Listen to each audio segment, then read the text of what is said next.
अपने लला के बाल उतरवावे नो क्या कहते कैंची ना लग जाइया। और एक बकरी का बच्चा लेके, वो भी तो बकरी का बच्चा है, वो भी तो किसी का बेटा है बेटी है, जिसका तूने गला कटा दिया अपने बच्चे की जो है ना खैर के लिए, ये कभी नहीं हो सकता। पाप करने से कभी रक्षा नहीं हो सकती, पुण्यों से रक्षा होती है। अब वो बाल कटवा दिए, उन बालों को क्या करते हैं मंदिर में चढ़ा देते हैं। पुजारी उनको उठा करके एक बोरी में भर लेता है सारे, और श्याम ने कुरडियां पे घेर दे ठाके।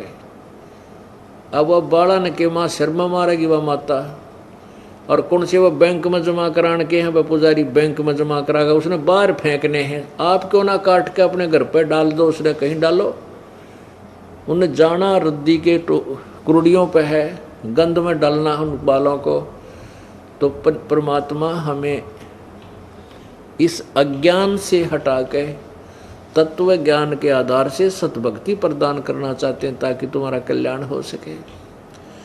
फिर क्या बताते हैं, काचा पाका भोजन बना के माता धोकने गईया, उस माता ऊपर कुत्ता मुते ओ क्यों ना मर गईया, रे बूढ़ी सी दुनिया गुरु बिन कैसे सरिया।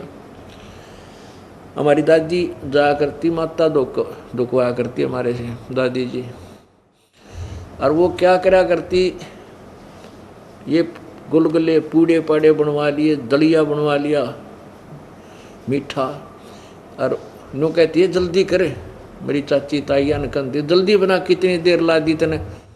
वो नो कहती वह पक्या अच्छी तरह ना बनाने बोली, बना देने काचा पका जल्दी करे, वारो है फिर खेत में जाना है। तो दादी ने बेरा था कुत्ता ने खाना है, और माता कौन सी खाओगी, पर डरते वह परंपरा पड़ रही थी। वो ले जाते काचा पाका बनाकर वहाँ माता के उस पर डाल देते। वो माता कितनी थी, एक तो माता वो थी जो गुड़गामे वाली, उसी का प्रारूप है कि बार बार वहाँ ना जाना पड़ेगा। अपने किसी खेत में या घर में 4 ईंट ला के ऐसे और छोटी सी मंडी बना लेते थे, या कहीं बाहर एक कॉमन स्थान पर एक गांव के अंदर बना देते थे बनी में। तो वहाँ क्या होता था, एक छोटा सा मंदिर बना रखा होता था, जिसमें 2-4 कुत्ते आराम तो बैठ जाएं इतना के, और एक चबूतरा सा बना रखा होता उसके चारों तरफ। वहाँ पूजा करने जाया करती हमारी दादी ताई हमें ले करके, और वो तो गुलगुले गेर कर नीचे उतरे को नहीं, दड़िया पूड़े इतना कुत्ते 4 चड्डे उसका चोकर देकर, और लड़े एक दूसरे और खाओ उस माता का तो नंबर भी ना आने दे। उस पर चलते समय मुँह इटकावे माता के शर में। तो परमात्मा कहते हैं, रे बूढ़ी सी दुनिया, काचा पाका भोजन बना के माता धोकने गईया, उसको माता ऊपर कुत्ता मुँह ओ क्यों ना मर गईया। तू तो उस माता ने इसी शेर मान रही, क्या तेरे घर में सुख रहेगी, उस पर मुँह कुत्ता, वह उसकी टांग क्यों ना तोड़ देती। यदि वहाँ कोई देवी है तो इतनी बेशर्मी में सहन करेगी। अब बुढ़िया की चोटी में कुत्ता मुँह 2 मारा मोगरे ठा गया, वह जीवित है, और वो उस जिसने तुम माता मान रही, जिस तक खैर मांगने जा, हर वह चसकती भी कोई ना, देखी सी आंख बंद हो रही थी। ये मेरे दाता जीवित बाप के लट्ठम लट्ठा और मुँह गंग पुचैया, जब आवे आसोज का महीना, वो कौआ बाप बनैया, रे बूढ़ी सी दुनिया गुरु बिन कैसे सरिया। ओहो, अब पिताजी जीवित हैं, उनकी सेवा करो, हैं उनकी आज्ञा का पालन करो, ताकि वो खुश हों तुम्हारे से। जब पिताजी भेजेगा इशार पावेगा जींद बा लड़का है, फिर वो उसको जले जा उसका खून, तू वहाँ क्यों नहीं गया, तने यूँ नहीं करा, तने के पड़ी, माफ़ कर लूँगा। यानी जीव जब इतने तो बाप की एक नहीं माने हैं, उसके साथ खस्से जागा, सारी उल्टी सुल्टी बात करेगा, और मरने के बाद फिर कुल के लोग इकट्ठे करके न्यों तेरे पिता की गति करा का गंगा में, गंगा मस्ती गेर का ना तेरे बाप की मुक्ति नहीं होगी। क्योंकि जीवित बाप गिर लट्ठम लट्ठा और मुँह गंग पुचैया, और फिर आवे आसुज का महीना, फिर कौआ बाप बनैया, रे बूढ़ी सी दुनिया। अब क्या बताते हैं, नरसेती तू पशुआ की जय गद्दा बैल बनाई, ये 56 भोग कहाँ मन बोरे कहीं कुरडी चरने जाई। प्रेत शिला पर जा बिराजे पितरों पिंड भराई, बहुर श्राद्ध खान को आए काग भये कल माही। अब क्या करते हैं, श्राद्धों का मौसम, युवासुज का महीना चला गया कनागतों का, जिसमें श्राद्ध निकाले जाते हैं। 16 दिन सेलेक्ट कर रखे हैं। उन 16 दिन आसोज में, आसोज की अमावस्या से लेकर पूर्णमासी तक ये 16 दिन सेलेक्ट कर रखे हैं। और जिस दिन भी कोई पिताजी की मृत्यु हुई है, भाई प्रथमा को, द्वितीया को, तृतीया को, चतुर्थी को या पंचम, छठ को, आठम को, जिस दिन भी, तो इन 16 दिनों के अंदर उसी दिन उस पिता के श्राद्ध निकाल दो, तो क्या हो जाएगा कि पिता की गति हो जाएगी। पहले तो पिंड भरवावें कि इसका गया में जाकर पिंड भरवा का हो ताकि इसकी गति हो जाए, पिंड भरवा दिया। फिर कहीं श्राद्ध निकालो, प्रेत शिला पर जा बिराजे पितरों पिंड भराई। न्यों कहे पितर के पिंड भरा दिए, ई वो प्रेत शिला पर चला गया। बता के कला टूट गया, भूत है तो भूत ही तो रहा, प्रेत शिला पर बैठ गया। फिर क्या कहते हैं कि आसुज के महीने में जब श्राद्ध निकालते हैं, उसका एक दिन वो गुरुजी आएगा, बढ़िया खीर हलवा पूरी बनवाएगा और बनवा के सबसे पहले छत पर रखेगा और कहेगा देखना ऊपर रख दो। अब तो रखते ही कौवा आवेगा और कौवा उसको, उनके मोहन भोग को खाएगा। तो फिर गुरुजी क्या कहेगा, अगर देख लग गया तेरे पिता को भोग, के बेरा हो सकता कौवा ही बन गया हो। अरे तेरा गजब हो यो।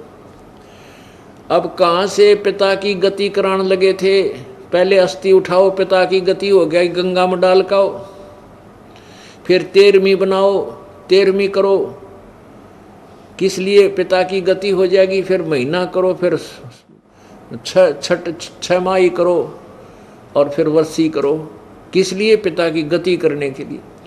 और फिर पिंड भरवाओ, फिर श्राद्ध निकालो, किस लिए, पिता की गति करने की। अरे वो पिता कौवा बना दिया कि हो सकता तेरा पिता कौवा बन गया हो, देख लग गया ना भोग, और हम राजी होते हो ठीक है, कौवे ने भोग लगा दिया, पिताजी ने भोग लग गया। अरे तेरा गजब भैया।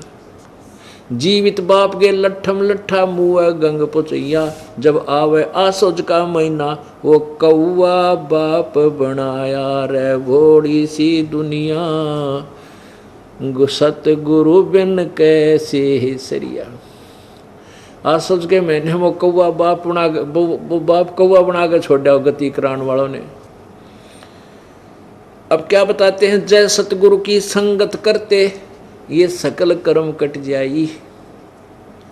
जय सतगुरु की संगत करते सकल कर्म कट जाई, अमरपुरी पर आसन होते जहां धूप ना छाई। जय सतगुरु की संगत करते यानी परम संत तत्वदर्शी संत तुझे मिल जाता, ये सारे झंझट मिट जाते और अमरपुरी में तेरा ठिकाना होता सतलोक के अंदर। गीता जी अध्याय नंबर 18 के श्लोक नंबर 62 में कहा कि अर्जुन तू सर्वभाव से उस परमेश्वर की शरण में जा जिसकी कृपा से तू परम शांति और शाश्वत स्थान अमरपुरी, अमर स्थान, अमर लोक, अमरपुरी पर आसन होते जहाँ धूप ना छाई, जहाँ तुझे कोई कष्ट नहीं था वहाँ तेरा ठिकाना बनता।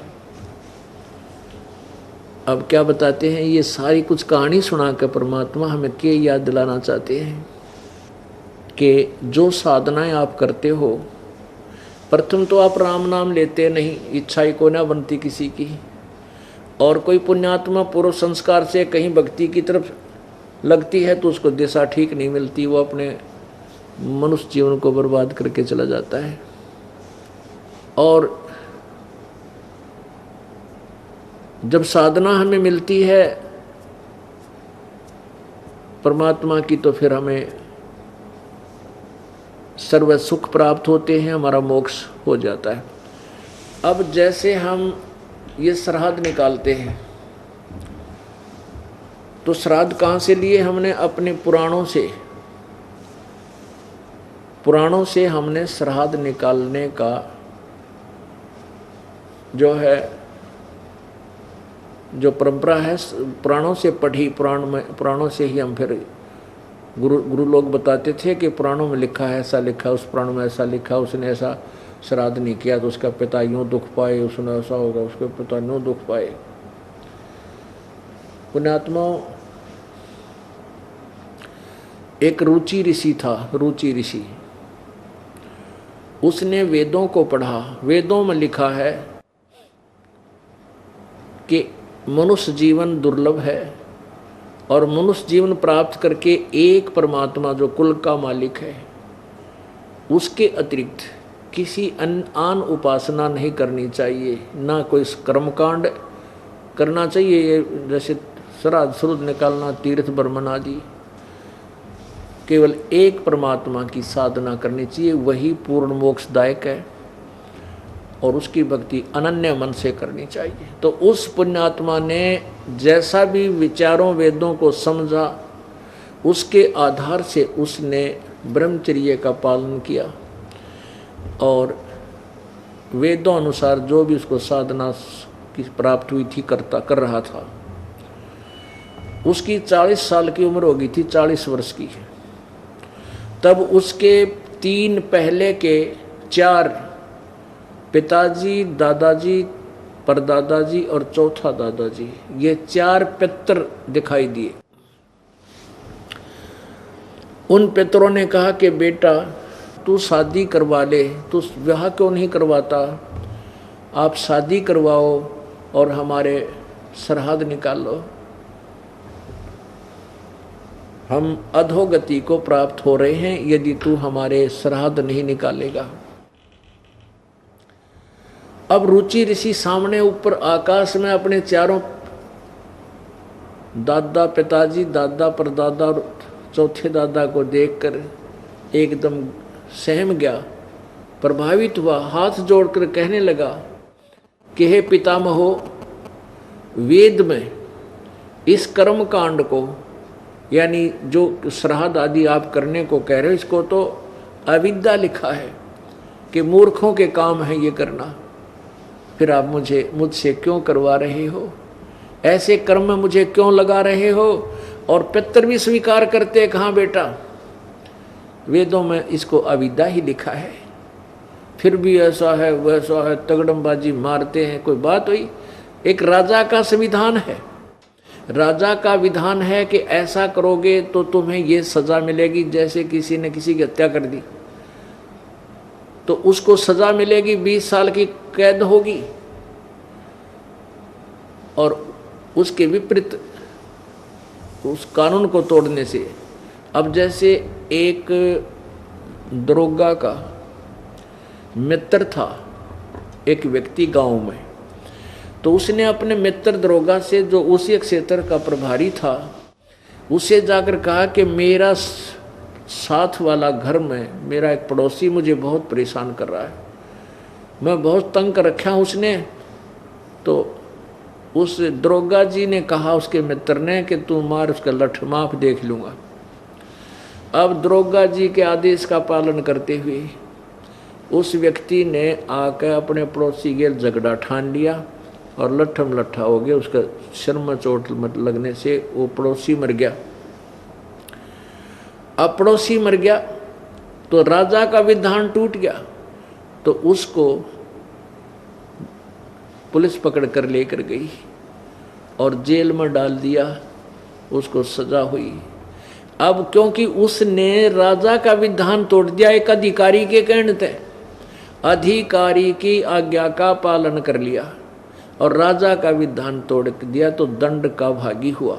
इसी प्रकार हमारे वेदों और गीता जी में परमात्मा का विधान है, उसके अनुसार साधना हमने करनी है, उसके विपरीत नहीं करनी चाहिए।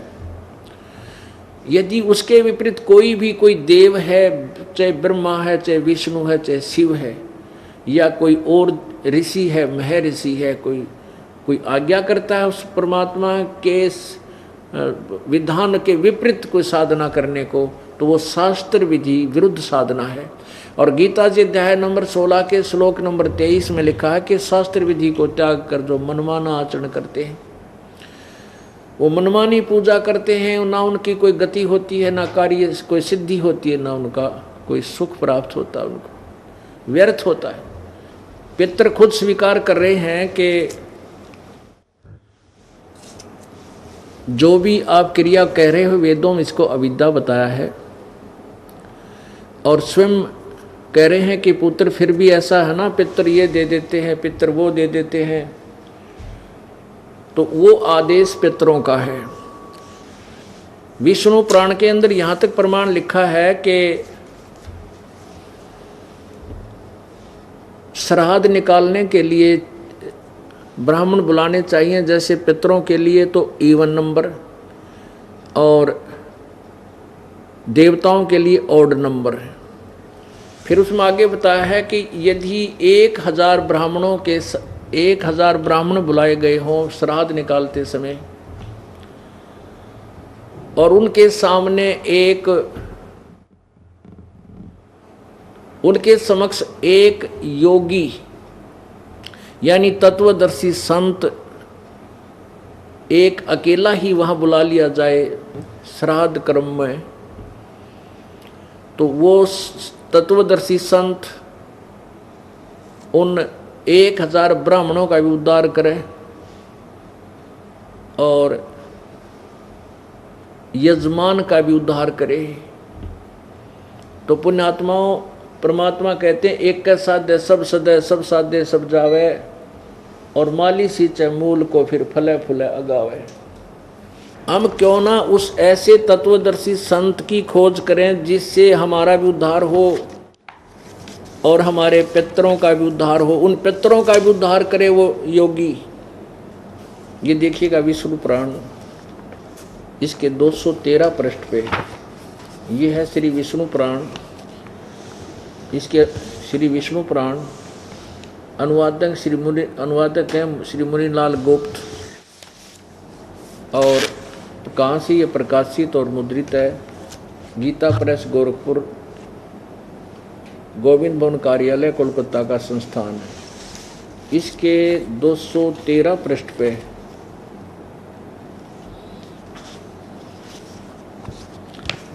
ये देखिएगा, पृष्ठ नंबर 213 और तृतीय अंश अध्याय नंबर 15 और 16, ये 16 में है। अध्याय नंबर 15 के लास्ट में है कि हे भोपाल, पितर गण का आधार चंद्रमा है और चंद्रमा का आधार योग है, इसलिए श्राद्ध में योगी जन को नियुक्त करना अति उत्तम है। हे राजन, यदि श्राद्ध भोजी 1000 ब्राह्मणों के सम्मुख एक योगी भी हो तो वह यजमान सहित उन सब का उद्धार कर देता है। अब फिर हम क्यों डले डोआ, इधर ब्राह्मण बुलावा, इधर तो फिर 4 बुलाओ, 2 बुलाओ, 10 बुलाओ, तो क्यों ना हम एक ही तत्वदर्शी संत की शरण ग्रहण करें जो ब्राह्मणों का भी उद्धार कर दे और हमारा भी उद्धार करे। अब वो रुचि ऋषि की जो कथा है वो ये मार्कंडे पुराण के अंदर है, रुचि ऋषि की कथा। अब देखिएगा इसके 242 पृष्ठ पे ये मार्कंडे पुराण, ये है मार्कंडे पुराण, और ये गीता प्रेस गोरखपुर से प्रकाशित है। प्रकाशक एवं मुद्रक हैं गीता प्रेस गोरखपुर, गोविंद भवन कार्यालय कोलकाता का संस्थान। इसके 243 पृष्ठ पे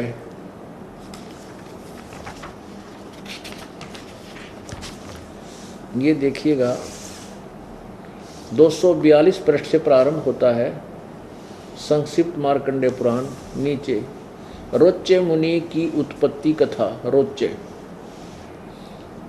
मार्कंडे जी कहते हैं, ब्राह्मण पूर्व काल की बात है, प्रजापति रुचि ममता और अहंकार से रहित इस पृथ्वी पर विचरते थे।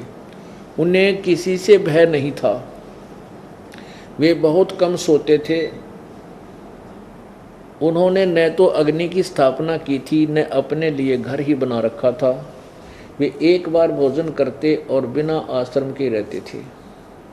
उन्हें सब प्रकार की आसक्तियों से रहित एवं मुनिवर्ती में रहते देखकर उनके पितरों ने उनसे कहा। पितर बोले, बेटा विवाह स्वर्ग और अपवर्ग का हेतु होने के कारण एक पुण्यमय कार्य है, उसे तुमने क्यों नहीं किया? गृहस्थ पुरुष समस्त देवताओं, पितरों, ऋषियों और अतिथियों की पूजा करके पुण्यमय लोकों को प्राप्त करता है। अब देखो, एक गृहस्थ पुरुष समस्त देवताओं, पितरों, ऋषियों और अतिथियों की पूजा करके पुण्यमय लोकों को प्राप्त करता है, मोक्ष नहीं। वह सभा के उच्चारण से देवताओं को शब्दा, शब्द से पितरों को तथा अन्नदान बलि वैश्वदेव आदि से भूत आदि प्राणियों एवं अतिथियों का उनका भाग समर्पित करता है। बेटा हम ऐसा मानते हैं, यानी फाइनल नहीं है, हम ऐसा मानते हैं कि गृहस्थ आश्रम को स्वीकार न करने पर तुम्हें इस जीवन में कलेश पर कलेश उठाना पड़ेगा और मृत्यु के बाद में और दूसरे जन्म में भी कलेश ही भोगने पड़ेंगे। अब रुचि ने कहा, पितरगण, परिग्रह मात्र अत्यंत दुख है एवं पाप का कारण होता है, उससे मनुष्य की अधोगति होती है। यही सोचकर मैंने पहले स्त्री संग्रह नहीं किया। मन और इंद्रियों को नियंत्रण में रखकर जो यह आत्म संयम किया जाता है, वह भी परिग्रह करने पर मोक्ष का साधक नहीं होता। ममता रूप कीचड़ में सना हुआ होने पर भी यह आत्मा जो परिग्रह शून्य चित्त रूपी जल से प्रतिदिन धोया जाता है, वह श्रेष्ठ प्रयत्न है। जितेंद्रिय विद्वानों को चाहिए कि वे उनके जन्मोद्धार संचित कर्म रूपी पंख में न सने हुए आत्मा का ऐसे सदासन रूपी जल में प्रक्षालन करें। पितर बोले, बेटा जितेंद्रिय होने पर आत्मा प्रक्षण करना उचित है, किंतु तुम जिस पर चल रहे हो वो मोक्ष मार्ग नहीं है। किंतु अब क्या बताते हैं, पूर्व जन्म में किया हुआ मानव का शुभाशुभ कर्म सुख दुख में भोगों के रूप में प्रतिदिन भोगने से ही क्षीण होता है। यानी का कहने का भाव कर्म तो भोगना ही पड़ेगा। आगे लिखा है, रुचि ने पूछा, पितामहो, वेद में कर्म मार्ग को अविद्या कहा है, फिर क्यों आप लोग मुझे उस मार्ग में लगाते हैं? जो मुझे तुम श्राद्ध आदि निकालने के लिए कह रहे, वो तो वेद में अविद्या कहा है, फिर क्यों आप मुझे इस पाप में लगाते हो, इस मार्ग में लगाते हो? पितर बोले, ये सत्य है कि कर्म को अविद्या ही कहा गया, इसमें तनिक भी मिथ्या नहीं। फिर कुआं में पड़ जाओ तुम। आप भी मान रहे हैं कि जो भी वेद में इसको अविद्या लिखा है इसमें तनिक भी संशय नहीं है, और फिर भी कह रहे हैं बेटा ना तुम हमारे श्राद्ध निकाल। देखिए, अब देखो, ये है वो, इन चित्र भी बना रखा है। ये रुचि ऋषि और आकाश में ये 4 पितर दिखाई दिए। ये भी पहले ऋषि थे, ये करके काम अपना क्रम बिगाड़ गए, इन्हें दुनिया के खा टिकड़े श्राद्ध कटवा कर आप भी भूत बन गए, और बेटे नोर सलाह दे रहेगा ना तो भी इससे काम में आ जा। जबकि गीता जी अध्याय नंबर 9 के श्लोक नंबर 25 में लिखा है कि भूत पूजनीय भूत बनेंगे, पितरों को पूजने वाले पितर बनेंगे, और देवताओं के पूजने वाले देवताओं को प्राप्त होंगे, मेरे पूजने वाले मुझे प्राप्त होंगे। अब पितर पूजने वाले पितर बनेंगे, ये 4 पितर बन गए। वही क्रिया इनके दिमाग में गूंज रही थी, घूम रही थी, उसी को सत्य मान रहे थे। अपने पुत्र को भी उसी नरक में डालने की चेष्टा कर रहे हैं। आगे देखा, ये 244 पृष्ठ पे रुचि ने कहा, पितरो, अब तो मैं बूढ़ा हो गया, भला मुझको कौन स्त्री देगा? इसके सिवा मुझ जैसे दरिद्र के लिए स्त्री को रखना बहुत कठिन कार्य है। पितर बोले, वत्स, यदि हमारी बात नहीं मानेगा तो हम लोगों का पतन हो जाएगा और हमारी भी अधोगति होगी। तेरा गजब भाई, अरे भूत बन रहे इस गौर के गति अधोगति होगी तुम्हारी, आखिर हो रही हर फिर पीनों का हमारे श्राद्ध निकाल दे। अब परमात्मा अपने अमृतवाणी बताते हैं, गुरुआ गांव बिगाड़े संतो गुरुआ गांव बिगाड़े, ऐसे कर्म जीव कहला दिए ईब झड़े ना जाड़े। अब इनको कोई समझावे कि भाई ये काम ना करो, ये पत्थर मत श्राद्ध मत निकालो, तो कति नहीं मानती बोली आत्मा। नो कह देख हम अपने पिताजी के लिए ये भी नहीं कर सकते। रे भले आदमी हो, जब आपके माता या पिता जीवित थे वो दिन में 2 बार तो कम से कम आहार करते थे, और अब मरने के बाद एक तरफ तो कहो वे भूखे रहते हैं इसलिए उनको आहार कराना चाहिए हैं, और वो जो 1 वर्ष में 1 दिन छठ या सातम ने श्राद्ध निकाल दिया, तो इससे सिद्ध हो गया कि तुम्हारे पिताजी तृप्त हो गए, 1 वर्ष के लिए छक गए वह। यह भी अकल मार रखी हमारी। रे 1 दिन में श्राद्ध करने से क्या तेरे पिताजी का पेट भर गया? यदि तेरा पिता कौवा बन गया तो प्रतिदिन 2 रोटी तोड़ के और ऊपर छत पर रख छोटे टुकड़े बना के, तेरा पिता कौवा तो बनवा दिया इन्होंने, कम से कम उसका पेट तो भरा रहे। डेली डाल 2-4 रोटी, चिड़िया बन रहा हो चिड़िया खा लेगा, हैं भाई कोई काबर बन गया हो काबर बन के खा लेगा, कोई कीड़ी बन गया होगा कीड़ी का मुंह पड़ जाएगा। ये कैसे होगा कि तेरा पिताजी स्वर्ग में है, वहाँ उसको आहार नहीं मिल रहा? पितरों को स्वर्ग में कौन जान देगा, वह पितर लोग अलग होता है। तो क्या बताते हैं, गुरुआ गांव बिगाड़े संतो गुरुआ गांव बिगाड़े, ऐसे कर्म जीव कहला दिए ईब झड़े ना जाड़े। नर से तीतू पशुआ की जय गद्दा बैल बनाई, जैसे पिंड भरवाते हैं, और पिंड भरवाने से क्या होता है, भूत जूनी छूट गई और गद्दा बन गया। बता के मुक्ति करवा दी। भूत जूनी वहां छूटे है पिंड पर दान करंत, दास गरीब जिंदा कह नो मिले नहीं भगवंत। पिंड पर भरवाने थे भगवान नहीं मिलता, उसकी भूत जुन्नी छूट गई, पिंड भरवा दिया तो क्या बनया, वो गद्दा बन गया। फिर क्या मोक्ष करा दिया? तो क्या कहते हैं कि हमने दुख से दिया करता हमारा पीछा छूट गया। वो पिताजी भूत बन के पितर बन के दुखी करा करता, पिंड भरवा दिया तो उसको पीछा छूट गया, वो गद्दा बन गया। कहते हैं फिर पीछा तू पशुआ की जय गद्दा बैल बनाई, ये 56 भोग कहाँ मन बोरे, कि तक कोरड़ी चरणे जाई। अब कितना आप मनुष्य जीवन में कितना अच्छा आहार करते हो, भूख लगती है घर पे हो तो खाना खाते हो, कहीं सफ़र में हो जाते चाय बनवा लो, कोई दूध पीवे, कोई फल खा ले, हैं अच्छे चाय समोसे खाएं, तुरंत अपना समाधान कर लेते हैं। प्यास लगती है तुरंत हम जलपान कर लेते हैं। और फिर क्या होगा, नर से तीतू पशुआ की जय दीजय बैल बनाए, 4 पहर जंगल में डोले तेरा तो ना पेट भराए। पुण्यात्मा हमें याद है वो बातें अब याद आती हैं जब भगवान ने हमारी आँख खोल दी।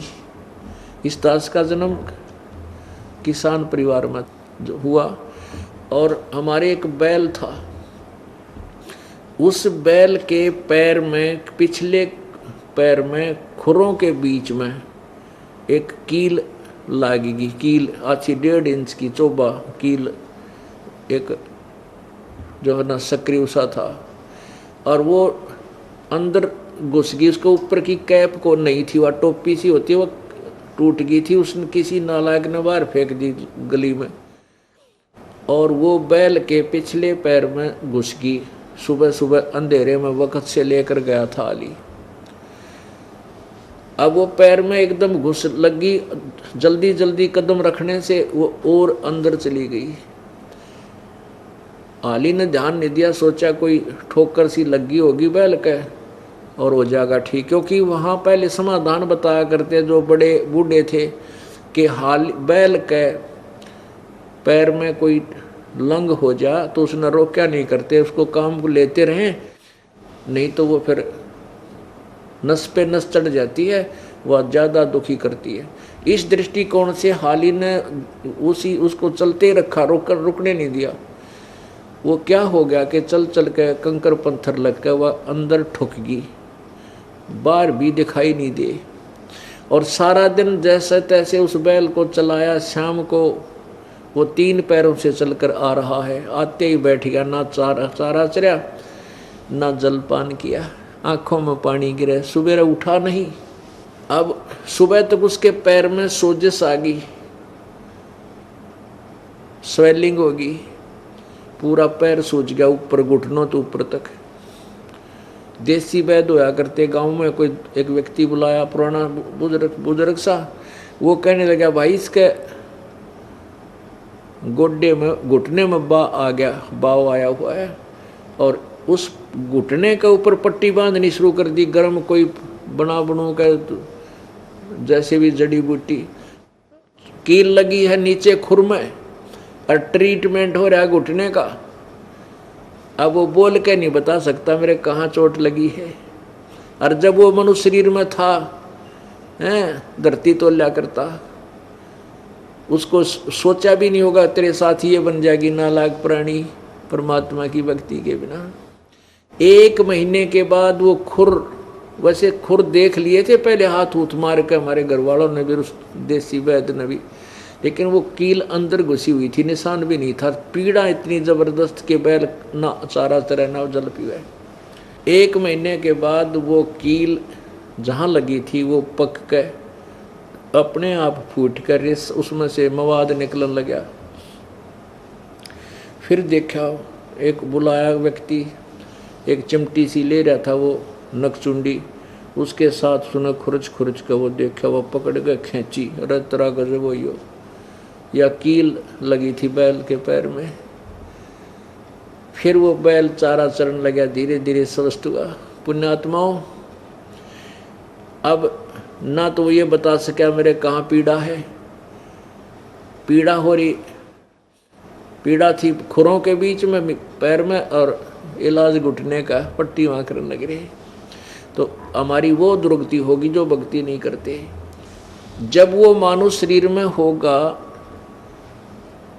तो कैसा आहार करता था, 56 भोग, कदे खीर बना लो, आज हलवा बना लो, 2 सब्जी बनाकर खाता था। और अब क्या खाता है,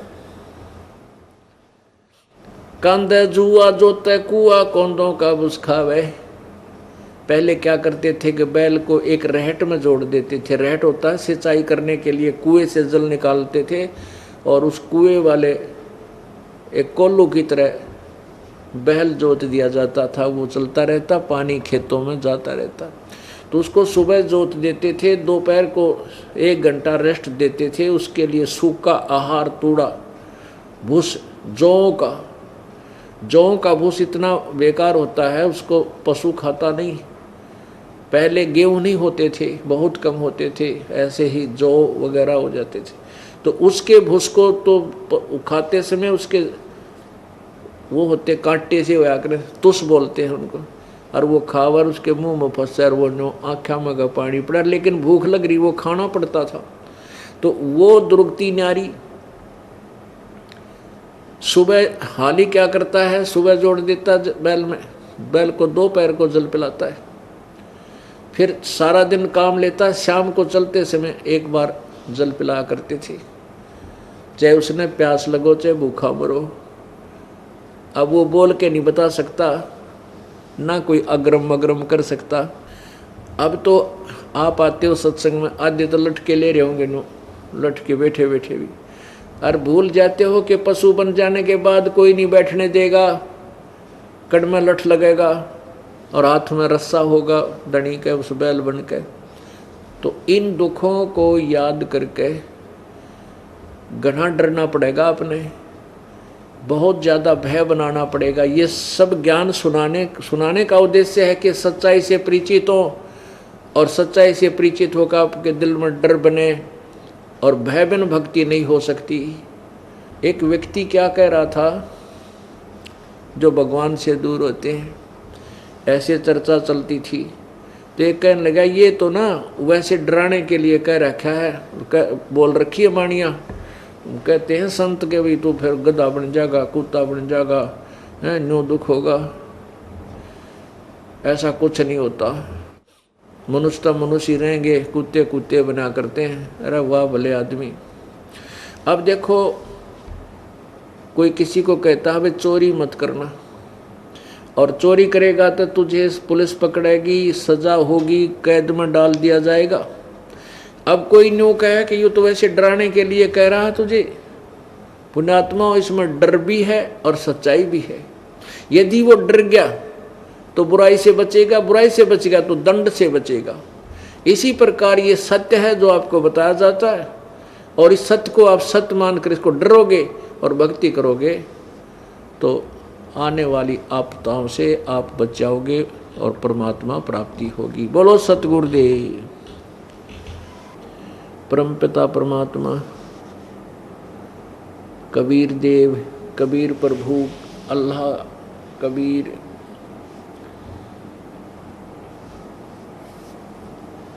ये पूर्ण परमात्मा है, सारी सृष्टि के रचनहार हैं। और ये वही परमात्मा है जो आज से लगभग 600 वर्ष पूर्व पवित्र भारतवर्ष की पवित्र भूमि पर बनारस शहर के अंदर एक लहर तारा तालाब पर कमल के फूल पर शिशु रूप धारण करके प्रकट हुए थे। किसी माँ से जन्म नहीं लिया था, और उनको एक निसंतान दंपति, जुलाहा दंपति, जिनके नीरू और नीमा नाम थे, वो परमेश्वर बालक लीला रूपधारी परमेश्वर को अपने घर ले गए और उनको बच्चे की तरह उनका पालन किया।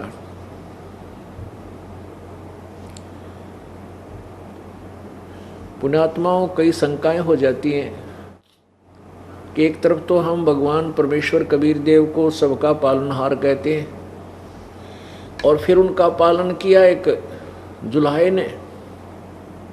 यही बात बिगड़ी हुई है कि हम परमात्मा की महिमा से अपरिचित हैं, और परमेश्वर कबीर देव जी की लीला से हम पूर्ण रूप से अनभिज्ञ हैं।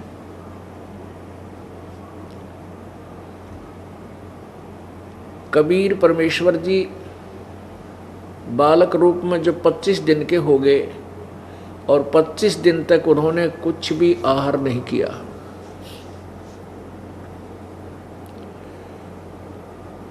माता पिता, मुंह बोले माता पिता, नीरू और नीमा जो जुलाहे थे, वो बहुत चिंतित हुए, और भक्तमती नीमा का विशेष प्रेम, विशेष लगाव, पुत्रवत, पुत्र की तरह बालक कबीर जी में हो गया था। और नीमा ये कह रही थी, मन मन में सोच रही थी कि 25 दिन हो गए मेरे बच्चे ने कुछ आहार किया नहीं, अब ये मरेगा और साथ मैं भी मरूंगी, क्योंकि मैं इस बच्चे बिना जीवित नहीं रह सकती। पहले तो संतान के अभाव में दुखी थी। इतने वर्ष शादी को हो गए थे, बहुत वर्ष, 15-20 वर्ष कोई संतान हुई नहीं थी। अब परमात्मा ने छप्पर पाड़ा था, कमल के फूल पर बालक मिला। अब इस बच्चे में मेरी इतनी ममता होगी है कि मैं इसके बिना जीवित नहीं रह पाऊंगी। इतना विचार कर रही थी और रो रही थी। उसी समय अपनी शिवपुरी ते शिवलोक से भगवान शिव जी आए, और एक संत फकीर, एक संत का रूप धारण किया, फकीर का, और वो आकर कहने लगे, माई तू क्यों रो रही है? तब नीमा ने कहा कि मेरी विपदा को सुनकर आप भी रोने लग जाओगे महात्मा, मत सुनो मेरी गाथा को। भगवान शिव जी ने कहा फकीर रूप में, साधु रूप में, कि माई ये कहते हैं कि किसी को अपना दुख बता दे तो हल्का हो जाता है। मैं कुछ ना कर सकूंगा, कम से कम तेरा दुख तो हल्का कर दूंगा। तब नीमा ने रोते हुए बताया कि स्वामी हमारे पहले कोई संतान नहीं थी, और मेरे एक दिन मैंने विशेष अर्ज की थी अपने भगवान शिव जी से। उसी दिन उसने मेरी झोली भर दी। लहर तारा तालाब के ऊपर एक कमल के फूल पर मुझे ये बालक पर प्राप्त हुआ। अब कारण क्या था कि वो मुसलमान जुलाहे थे, नीरू और नीमा, और फिर भी भगवान शिव को विशेष रूप से पूजती थी वो नीमा, नीरू और नीमा, अंदर ही अंदर। क्योंकि कुछ ही वर्ष पहले उनको हिंदुओं से मुसलमान बनाया गया था। नीरू और नीमा इनके नाम थे। नीरू का नाम था गौरी शंकर और नीमा का नाम था सरस्वती। ये दोनों ब्राह्मण थे और भगवान शिव के बहुत ही अच्छे श्रद्धालु भक्त थे। शिव पुराण की कथा करते थे और निस्वार्थ करते थे, कोई विशेष पाखंड आडंबर नहीं करते थे। जो स्वेच्छा से कोई दान कर जाता था उससे उनका निर्वाह चल रहा था, और जो पैसा बच जाता था उसको फिर ये धर्म पुण्य में लगा देते थे, संग्रह संचन नहीं करते थे। जिस कारण से आसपास की उस क्षेत्र में, कॉलोनी में, अन्य जो नकली ब्राह्मण थे, स्वार्थी थे, जो पैसे के लिए ही सारा कुछ दुनिया को गुमराह करते थे, श्राद्ध श्रुद्ध निकलवाते थे, पिंड भरवाते थे, वो उनकी महिमा घटती जा रही थी और गौरी शंकर और सरस्वती की महिमा उस कॉलोनी में बढ़ रही थी। तो वो ब्राह्मण, हिंदू ब्राह्मण उनसे ईर्ष्या रखते थे। उधर से मुसलमान दाव लगाए रहते थे कि हिंदुओं को मुसलमान बनाया जाए। जब उन मुसलमानों को ये पता लगा, काजी पीरों को, कि इस गौरी शंकर और सरस्वती का कोई ब्राह्मण साथी नहीं है, तो उन्होंने जबरदस्ती उनको मुसलमान बना दिया था। और जो स्वार्थी ब्राह्मण थे उन्होंने डंडोरा पीट दिया था कि ये मुसलमान बन गए हैं, इनको जाति से निकाल दिया है, इनका गंगा में स्नान करना बंद है, इनसे कोई हिंदू संबंध ना रखे। तो उसके बाद उन्होंने क्या सोचा कि अब क्या कार्य करें। पहले तो पूजा जो आती थी उससे निर्वाह हो रहा था, कथा करके जो पैसा आता था। तब उन्होंने विचार विमर्श करके जुलाहे का काम शुरू कर दिया था 10-15 वर्ष पहले, यानी परमात्मा प्राप्ति से 10-15 वर्ष पहले, जब वो मुसलमान बना दिए गए थे। अब वो जुलाहे का कार्य करने से जुलाहा कहलाए, लेकिन हृदय से परमात्मा यानी भगवान शिव जी की चाह न्यों की न्यों बनी हुई थी। ऊपर दिखावा नहीं करते थे, पर अंदर से उसी की साधना करते थे। इसलिए भगवान शिव जी कहते हैं, जो जाकी शरणा बसै ताको ताकी लाज, और जल सोही मछली चढ़ जाइए बह जाते गजराज। पुणात्माओं, जो व्यक्ति जिस भी देव की, जिस भी प्रभु की साधना करता है, उसके आश्रित है, वो उसको दिल खोल कर राहत देता है जितनी उसकी समर्थता है। जो जाकी शरणा बसै ताको ताकी लाज, और जल सोही मछली चढ़ जाए वो बह जाते गजराज। अब जैसे जल और मछली का जल से विशेष प्रेम होता है, पूर्ण रूप से आश्रित होती है, तो जल भी उस अपने आश्रित मछली को स्वतंत्रता दे देता है, पूरी छूट दे देता है। अब जैसे ऊपर से जल गिर रहा हो नीचे 20-30 फुट, और वहाँ से पानी गिरकर ऐसे इतना तेज फाल होता है कि गजराज बोलते हैं हाथियों के राजा, बहुत तगड़े हाथी को भी बहा ले जावे, वो इतना तेज बहाव होता है ऊपर से गिर रहे पानी का। और मछली नीचे से ऐसे ऐसे करती करती ऊपर पहुंच जाती है, उस बहाव, उस पानी के बहाव के विपरीत। तो जल ने उस मछली को इतनी स्वतंत्रता दे दी है, वो कहीं घूमो फिरो, इतनी राहत देती। इसलिए बताते हैं कि जो जाकी सरना बसे, ताको ताकी लाज, और जल सोही मछली चढ़ जा, और बह जाते गजराज। गज माने हाथी, गजराज माने हाथियों का राजा, यानी सबसे तगड़ा मजबूत बहुत भारी हाथी को भी वो पानी बहा ले जाता, लेकिन मछली ऊपर चढ़ जाती है। अब जिसने जैसे विचार कीजिए, किसी ने किसी तहसीलदार से मित्रता कर रखी है। अब तहसीलदार साहब उस अपने कार्य क्षेत्र में अपने मित्र को पूरी राहत दे देता है। उसका मित्र वहाँ जाता है, अपने ऑफिस में बैठाएगा, चाय पानी पिलावेगा, और वहीं बैठे सारे काम उसके जो होने के हैं, जो जायज़ हैं, जो कर सकता है, वहीं बैठ कर देगा। और नहीं तो रजिस्ट्री कराने के लिए कभी अर्जी नसीब न ढूंढो, कितना को नंबरदार ढूंढ के लाओ, फलाना करो, या ना जाने कितना समय लग जाए, होता हो ना भी हो उस दिन। तो इतनी राहत उस मित्र को दे दी, क्योंकि वो उसका खास था। किसका? तहसीलदार का। ऐसे ही कोई डीसी का मित्र है, तो डीसी अपने सत्र की जो राहत है वहाँ को चेयर पर बैठा कर दे देगा उसको। और वैसे डीसी के साहब के ऑफिस में हिम्मत भी कोई ना किसी के जान की। और किसी की मंत्री से मित्रता है तो मंत्री जी के पास सीधा बढ़ जाएगा जाते ही, और वहीं बैठ कर अपने सत्र के काम वो तुरंत अपने मित्र के कर देगा। ऐसे ही मुख्यमंत्री, ऐसे ही प्रधानमंत्री। अब जो जाकी सरना बसे, और ताको ताकी लाज, जल सोही मछली चढ़ जाए, ये बह जाते गजराज।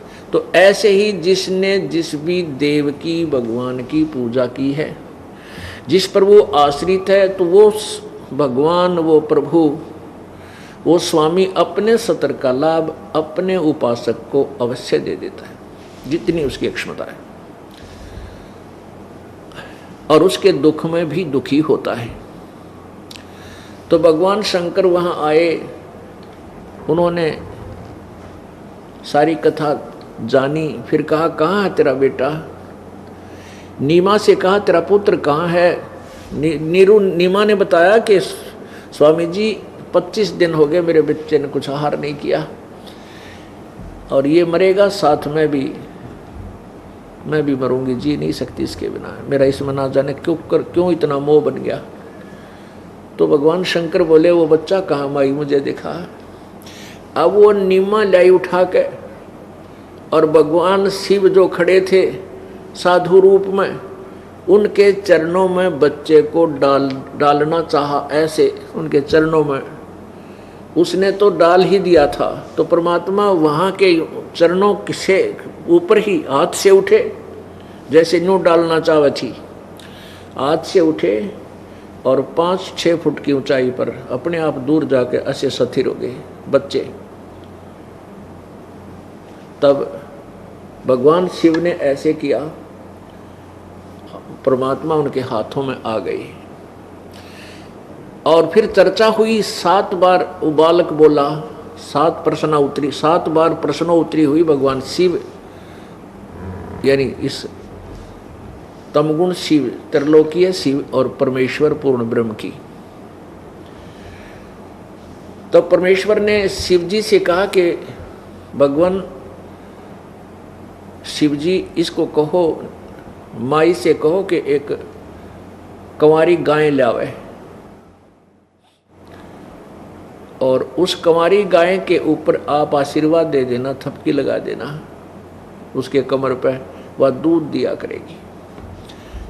उसी समय भगवान शिव ने नीमा से कहा कि तेरा पति कहाँ है, कि यहीं है, अभी बुलाती हूँ।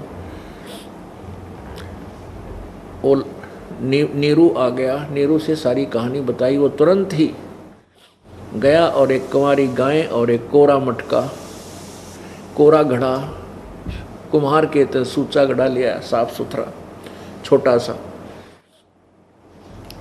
और परमात्मा के आदेश अनुसार शिवजी भगवान ने उस गाय के थपकी मारी, लंबे लंबे सतन हो गए और वो पात्र नीचे कर दिया, अपने आप दूध जल पड़ा और भरने के बाद बंद हो गया। तब परमेश्वर ने कहा कि अब प्रतिदिन दूध दिया करेगी और भगत जी से कह दो नीरू को कि थपकी मारे और दूध निकाल लिया करेगा। ऐसा ही होने लग गया। अब करे करावे साइया मन में लहर उठा, दादू सिरदर जीव के वो आप बगल हो जाए। परमात्मा महिमा का भूखा नहीं है, क्योंकि वो महिमा से परिपूर्ण है। अब परमेश्वर ने शिवजी को ये महिमा दे दी और वो नीमा ये सोच रहे हैं नीरू और नीमा कि ये महात्मा बड़ा शक्तिशाली सिद्ध पुरुष है, जिसकी कृपा से मेरा बच्चा इतने ऊपर खड़ा रहा और इसकी कृपा से गाय ने दूध दे दिया। अब इतना कुछ करके शिवजी अंतर्ध्यान हो गए, चले गए। अब क्या था, नीरू और नीमा, नीमा तो पहले तो मिलकर कपड़ा बुना करते थे, दोनों मिलकर कपड़ा बुनते थे जब गुजारा होता था। अब नीमा क्या करती है, बच्चे के लिपटी रहती है, वो कुछ काम नहीं करती। नीरू अकेला कपड़ा बुनता था। फिर वो गाय और आगी एक गऊ, फिर उसकी गाय का चारा लाना, उसको काटना, संभालना, यो काम और बढ़ गया नीरू का। तो क्या हुआ कि उनका आहार निर्वाह चलना मुश्किल हो गया, बहुत ही मुश्किल हो गया। खाना भी एक आधी बार वो खा नहीं पाते थे, भूखे सो जाते थे माता पिता, वो दोनों नीरू और नीमा। तब परमेश्वर ने जब दोनों को रोते हुए देखा तो कहा कि माई रो मत, ऐसे आकाशवाणी रो मत। और ऐसे बच्चे ने लीला की, पैर उछाला, पैर के साथ जो कपड़ा नीचे बिछा रखा था वो कपड़ा उठ गया ऊपर ने। नीमा निकट आई कि कौन बोला ये, तो देखा निकट आके, क्या देखा कि उस कपड़े जो उल्टा हुआ था कपड़ा का कोना, उसके नीचे एक सोने की असरफी थी। अब परमेश्वर ने वो कहा कि माई ये प्रतिदिन एक असरफी मिलेगी तुम्हें, किसी को बताना नहीं है। जिस दिन तुम किसी को बता दोगे ये तुम्हें प्राप्त होना बंद हो जाएगी। और इसको अपना जितना तुम्हें आहार चाहिए आहार के लिए रखो, बाकी धर्म में लगाते रहना। अब नीमा ने अपने पति से बताया ये बालक क्या, ये तो कोई भगवान बच्चा आ गया हमारे घर में, कोई देवता ने जन्म, देवता ही अवतरित है कि ऐसे ऐसे हुआ। कहने का भाव है ये है कि उनका गुजारा शुरू हो गया। और कुछ वर्षों के बाद उसने नीमा ने अपनी एक पड़ोसन से जिक्र कर दिया कि ऐसे ऐसे हमारा ऐसा बेटा पैदा हुआ है और देख हमारे प्रतिदिन एक असरफी सोने की आती है। अगले दिन असरफी नहीं मिली। तब तक परमात्मा कबीर जी छोटी ही आयु में, 5 वर्ष की आयु में कपड़ा बुनने लगे थे, अपने पिता का सहयोग देने लगे थे। कहने का भाव ये है कि पुण्यात्माओं, जैसे ये दास पहले भी आपको बताता रहता था, यही कथाएं परमात्मा की महिमा में 600 वर्ष पहले लिखी हुई थी। और अब इन वेदों ने सेकंड कर दिया, समर्थन दे दिया कि सचमुच जब वो परमेश्वर शिशु रूप धार कर यहाँ आता है, उसकी परमेश्वर की परवरिश की लीला कुंवारी गायों से होती है। ये वेदों का के अंदर जो प्रमाण है ये दास ने बहुत वर्षों बाद देखे और ज्यों के त्यों मिले। तो इससे परमेश्वर की पहचान होगी हमें कि सचमुच ये काशी में जो दानक रूप से आए थे परमात्मा, ये वो पूर्ण परमात्मा है, सारी सृष्टि के रचनहार। अब हम क्या कहेंगे कि नीमा ने कबीर परमेश्वर की परवरिश की या कबीर परमेश्वर ने नीरू और नीमा की? कुंवारी गाय ने दूध दिया, पूरा परिवार पिया करता था, सतलोक से दूध आया करता पवित्र पशु गाय के अंदर, और वो स्वर्ण सर्फी सतलोक से आती थी प्रतिदिन, जिससे उनका निर्वाह चलता था। सारे ब्रह्मांडों का पालनहार वो कबीर परमेश्वर है। पवित्र गीता जी अध्याय नंबर 15 के श्लोक नंबर 16 और 17 में स्पष्ट किया कि दो भगवान प्रसिद्ध हैं, एक तो क्षर पुरुष, एक अक्षर पुरुष। क्षर पुरुष ब्रह्म को कहते हैं, अक्षर पुरुष पर ब्रह्म को कहते हैं। और इन दोनों के लोकों में जितने प्राणियों के स्थूल शरीर हैं ये सबके नाशवान हैं, इनके भी नाशवान है, भगवानों के भी। जीवात्मा अमर है।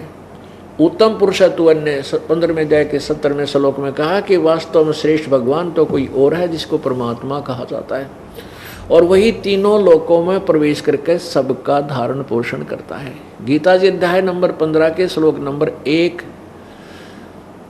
से 4 में स्पष्ट किया है कि ऊपर को जड़, नीचे को तीनों गुण रूपी शाखा, रजगुण ब्रह्मा, सदगुण विष्णु, तम गुण शिव जी रूपी शाखा वाला उल्टा लटका हुआ संसार रूपी वृक्ष है।